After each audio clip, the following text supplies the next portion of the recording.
Hello NCU students, welcome to week 7, only one more week to go. This week we have a number of learning objectives from chapters 10 and 11. In week 7 we're looking at topics such as quality, Six Sigma thinking, and inventory management. Our learning objectives this week include reviewing the Six Sigma philosophy, understanding the concept of total quality management, and knowing the different dimensions of quality in a typical operation.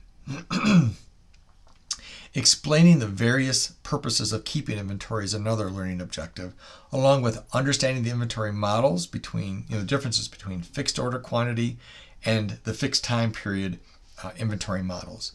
And then also we're looking at describing inventory costs. All these things are covered in the two different chapters. But in chapter 10, a number of quality efforts are discussed. And if you've worked in manufacturing for any length of time, you've heard the term Six Sigma. In very simple terms, the Six Sigma quality model comes from a statistical term. And I'm not going to get into the details here, but check out the required PowerPoint video that I created that walks you through an understanding of Six Sigma. Now, at this point, it's important to know this. Six Sigma is a quality goal that targets no more than 4 bad parts per 1 million parts produced. That's pretty staggering when you think about it. So out of 1 million Ford vehicles, for example, that are produced, only 4 of them would have any sort of a defect. That's nearly unimaginable. Again, though, it's a goal that you aim for. So watch the PowerPoint video to get some more in-depth explanation on that. The idea of total quality management came on the scene in the late 1980s, maybe even the mid-1980s. But anyways, at least in the automotive industry, in the supplier world, that's when we started seeing it show up. I remember because the company that I was at hired a TQM expert to come in. He became part of our company. We changed our mission statement. We changed the terms that we use every day, the language that we use. TQM changed companies from the inside out, and they changed how they viewed quality. Now, where I worked at the time, we went through, I would say, pretty much a culture shift. At the time, I didn't recognize it that way, but that's how I would phrase it today. It was a culture shift as we rolled out our TQM thinking. Now, one of the biggest changes that I remember is the notion of this cost of quality measurement. Now, the text talks about this concept on pages 310 through 312, so make sure you check it out. But the whole idea that quality was costing us something fascinated me. As a young engineer at the time, I did not think in those terms and had to adjust how I viewed my job. So there's a great table that's shown in Exhibit 10.4 that breaks down the typical cost of quality structure. TQM, Total Quality Management, led into a whole new industry of systems quality standards. Now, these standards included things like QS 9000, ISO 9000, ISO 9001, I think ISO 14000 was another one, and similar type specifications. Automotive car companies like Ford, GM, Chrysler, Honda, etc. demanded that their suppliers, like the one that I worked for, be certified in QS 9000, for example, or some other quality standard that they dictated. So a whole new certification industry emerged in the mid-1990s. Companies like ours had to train all of its employees on these new standards. Now, we had to conduct internal audits to make sure we were complying with those standards. And we had to develop action plans to correct the things that were going wrong that didn't meet the standard. Now, personally, I became an internal auditor and was responsible for driving QS certification at the plant where I worked. It was a great learning experience.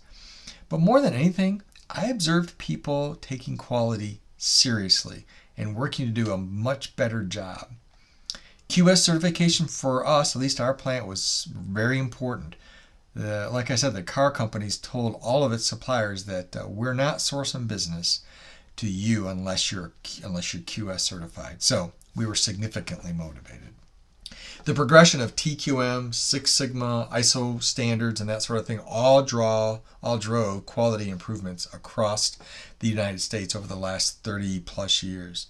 Now, these programs are now ingrained in the thinking of most operation managers, so it's nothing new anymore. But at the time, these were revolutionary, different ways of thinking. And at this point in your career, it's important to conceptually grasp these concepts and start using them in your organization if you're not already. I know that chapter 10 is only about 40 pages, but there's a lot of vital concepts for you to know in there. So make sure you read this chapter in detail and maybe even do some extra reading on it too. I've included some more reading material in the attend section for this week. Okay, chapter 11. In chapter 11, we take on the idea of managing inventory and those concepts.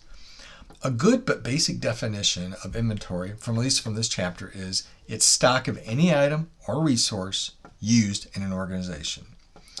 This definition is broad enough to cover almost any company, any kind of business. For example, in McDonald's, in their operation, buns, hamburger patties, soft drinks, the syrup for the soft drinks, for example, are all considered inventory.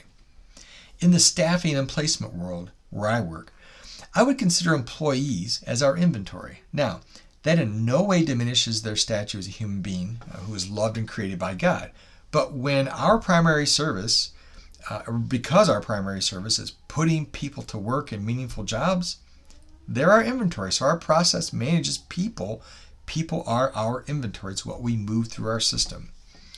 So think about your business for a moment. What is your inventory? If you work for a mortgage company, your inventory might be those mortgages that you hold. If you're a bank, it might be money. If you're a real estate company, and I think I mentioned this a number of sessions ago now, your inventory is available homes on the market. You get the point. So consider what your inventory unit is. Check out the section on page 358 on inventory costs. 4 different cost dimensions of managing inventory are looked at and considered. These are not to be taken lightly. By ignoring these inventory costs, you could ruin your business, run it into the ground. So make sure you read up on holding costs, setup costs, ordering costs, shortage costs. Know what those definitions are. Think about how to apply them in your own business. Okay, we have a busy week in week 7. There is a discussion question. There's an assignment with 4 questions to answer in the challenge section. And then also in the challenge section is your final upload of your paper, your final project. That's due this week. A note about the 4 assigned questions this week in the challenge section. In your syllabus, it shows 4 math-related problems to complete. Well, I changed it up a little bit the last minute here. Instead, I have 4 qualitative questions, essay types. You know, quantitative problems or math problems, they're important, so I don't want to say that they're not. But instead, right now, I want you to make sure you understand the business application of quality and inventory concepts. A reminder, the final paper is due this week. I included some thoughts on this in the assignment in the challenge area of week 7, so make sure you check that out. Make sure you incorporate all those changes that I suggested in the markups I gave back to you. Now, a reminder for week 8 that each of you will be individually doing an online Zoom presentation with me, just one-on-one. This is intended to be low pressure, low anxiety. Do not be anxious about this presentation. If you want to begin to prepare now, I've included a template in this week's additional material section that you're welcome to use. You do not need to use this template. It's just a way to get started. Make sure that you are following the guidelines for this presentation, just like it's shown in the syllabus. Okay, that's it for now. Please be sure to read all of chapters 10 and 11, and please be sure to watch this week's devotional and catch all the required and attend information. And don't start coasting yet. We're not to the finish line yet. Remember, God is on his throne. He's always been there, and he's always going to be. Have a great day.